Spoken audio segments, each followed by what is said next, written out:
Hello, welcome back to my channel. In this video, I am back with another recipe. Kadai mushroom curry. Kadai mushroom చేయడానికి ముందుగా మష్రూమ్స్ని నీట్గా wash చేసుకొని ఇలా ముక్కలుగా cut చేసి పక్కన పెట్టుకోవాలి. మిక్సీ జార్లో కట్ చేసిన ఉల్లిపాయ ముక్కలు, టమాటో ముక్కలు, జీడిపప్పు, మెలోన్ సీడ్స్ అంటే పుచ్చకాయ గింజలు, గసగసాలు, లవంగాలు, దాల్చిన చెక్క, యాలకులు వేసి కొంచెం వాటర్ పోసి పేస్ట్ చేసుకొని పక్కన పెట్టుకోవాలి. ఇప్పుడు ఉల్లిపాయ, క్యాప్సికమ్ను చూపిస్తున్న విధంగా కొంచెం పెద్ద సైజు ముక్కలుగా కట్ చేసుకొని పక్కన ఉంచుకోవాలి. ఇప్పుడు ప్యాన్లో గీ వేసి కట్ చేసిన మష్రూమ్ ముక్కలు, ఆనియన్స్ ఇంకా క్యాప్సికమ్ వేసి మంచిగా ఫ్రై అవనివ్వాలి. మష్రూమ్స్ లో నుంచి వాటర్ వస్తుంది. ఆ వాటర్ ఎవాపరేట్ అయిపోయే వరకు ఫ్రై చేసి పక్కన పెట్టుకోవాలి.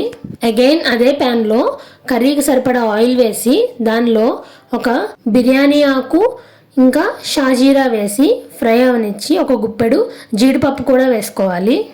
జీడిపప్పు ఫ్రై అయిన తర్వాత ముందుగా మనం చేసి పెట్టుకున్న ఉల్లిపాయ, టమాటో మసాలా పేస్ట్ని దీనిలో వేసి పచ్చివాసన పోయే వరకు ఫ్రై చేసుకోవాలి.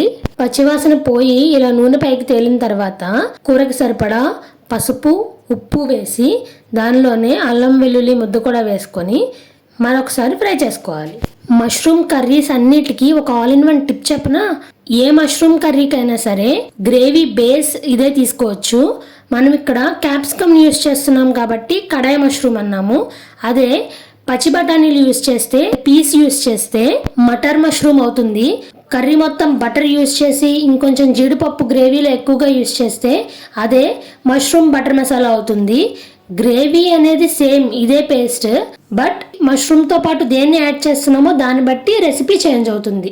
ఇక్కడ జింజర్ గార్లిక్ పేస్ట్ ఫ్రై అయిన తర్వాత కూరకి సరిపడా కారం, 2 స్పూన్స్ ధనియాల పౌడర్, 1 స్పూన్ జీలకర్ర పౌడర్, అలానే కొద్దిగా మిరియాల పౌడర్ కూడా వేసి అవి కూడా మంచిగా ఫ్రై చేసుకోవాలి. ఇప్పుడు ముందుగా సార్ట్ చేసి పెట్టుకున్న మష్రూమ్స్ ఇంకా క్యాప్సికమ్, ఆనియన్ ఫ్రై అయిన గ్రేవీలో యాడ్ చేసి మొత్తం కలిసేలాగా కలుపుకోవాలి. వాటిని కూడా ఒక 1 మినిట్ పాటు ఫ్రై అవనివ్వాలి.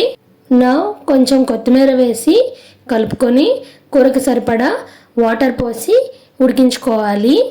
వాటర్ మన గ్రేవీ కన్సిస్టెన్సీని బట్టి వేసుకోవాలి. మనం ఈ ఆనియన్, టమాటో పేస్ట్ చేసాం కదా గ్రేవీ బేస్ కోసం, దానిలో ఇంకేమేమి చేంజెస్ చేయొచ్చో కూడా చెప్తాను. మనం ఈ రెసిపీకి ఆనియన్స్, టమాటోస్, జీడిపప్పు, పుచ్చకాయ గింజలు, గసగసాలు, మసాలా దినుసులు వాడాం కదా.